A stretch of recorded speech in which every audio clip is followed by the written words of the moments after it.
बोल इंडिया, सच की आवाज, अब सच देखेगा इंडिया। दोस्तों, एनएमसी यानी नागपुर में 2022 में इलेक्शन होना है और हर पार्टी, हर मेंबर, हर समाज सेविका अपने अपने स्तर पे काम से जुट चुके हैं। और जाहिर सी बात है, जब 2022 में इलेक्शन है, फरवरी पे है, तो हर कोई अपनी किस्मत आजमाता है। और वार्ड हो चुके हैं नागपुर कहीं ना कहीं उसमें, जिस तरीके से पहले मेंबर हुआ करते थे। और मैं अभी इमामबाड़ा एरिया पे मौजूद हूँ। रीमा ताई चौहान मेरे साथ मौजूद हैं, जो कांग्रेस से बिलोंग करती हैं। ताई, सबसे पहले तो बोल इंडिया न्यूज़ में आपका स्वागत है। और सेकंड, मुझे ये बताइए कि जो शिविर आप ले रहे हैं, पूरी योजनाएं हैं, इन योजनाओं में से कांग्रेस अलग बोलती है कि ये योजना हमारी थी, बीजेपी अलग बोलती है ये योजना हमारी थी। ऐसा कुछ नहीं, ये तो कांग्रेस की योजना है।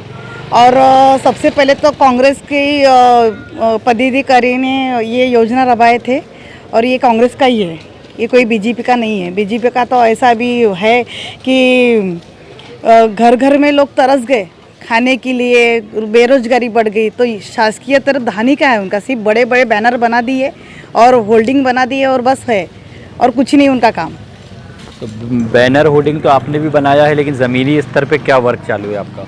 मेरे जमीन से ऐसा है कि जो योजना मैंने यहाँ पर आयोजित भव्य कैंप मैंने आयोजित की हूँ, कि जैसे सरकारी दफ्तर में बहुत से लोग जाते हैं तो बहुत लोगों को तकलीफ़ होती है और 4-5 बार वहाँ पर तुमको जाना पड़ता है, आना पड़ता है।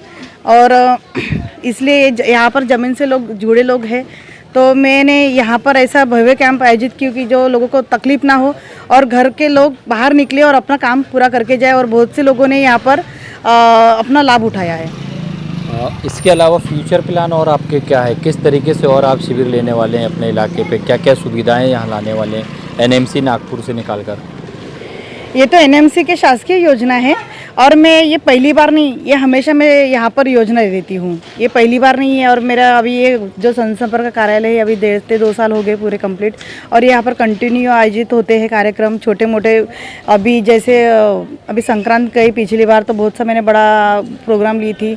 महिला दिवस बनाती हूँ, यानी जितने भी छोटे मोटे कार्यक्रम होते हैं तो मैं यहाँ पर आयोजित करती हूँ और लोगों को जागरूक करती हूँ। आजकल की महिलाओं घर के बाहर नहीं निकलती, आज मैं यहाँ पर जुड़ी हूँ और लोगों को जागरूक करती हूँ, महिलाओं को जागरूक करती हूँ कि तुम आओ, जब तक तुम बाहर नहीं निकलेंगे, 10 लोगों में नहीं जाएंगे, तो कैसे तुम पता चलेगा कि क्या है बाहर का और अंदर का भी। तुम अंदर में रहते तो बाहर कब निकलोगे। तो मैं हमेशा जागरूक करने की कोशिश करती हूँ और यही मेरी चालू रहता है। सीधे तौर पे कहना ये है कि कुएं की मेंढक बन के नहीं रहिए, बाहर समुंदर में भी तैरना सीखिए। सेकंड, जैसा शुरू में मैंने आपको कहा कि कहीं ये इलेक्शन पर्पस तो नहीं, क्या लगता है अगर जनता चाहे, या फिर आप इलेक्शन की तैयारी पे हैं?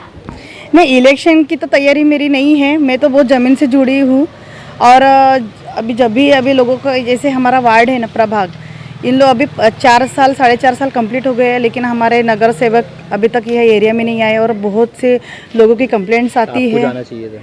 नहीं, मैं जाती हूँ, मैं तो लोगों की आवाज़ बनकर जाती हूँ, एनएमसी में जाती हूँ, कलेक्टर ऑफिस में जाती हूँ, मैं तो उनकी आवाज़ हूँ। वो बोलते हैं कि मैम ऐसी ऐसी प्रॉब्लम है, तो मैं उनके घर तक पहुँचती हूँ, डोर टू डोर पहुँचती हूँ और उनकी समस्या सॉल्व करती हूँ। आप उनकी आवाज़ है, लेकिन जब उनकी आवाज़ अगर उठेगी कि रीमा इलेक्शन पे सामने होना, तो फिर रीमा का क्या कहना होगा? मैं जनता के लिए तो कुछ भी कर सकती हूँ, जनता ही मेरे लिए बहुत मायने रखती है। हर चीज़ जनता आगे बढ़ेंगी, उनके सामने मैं हूँ।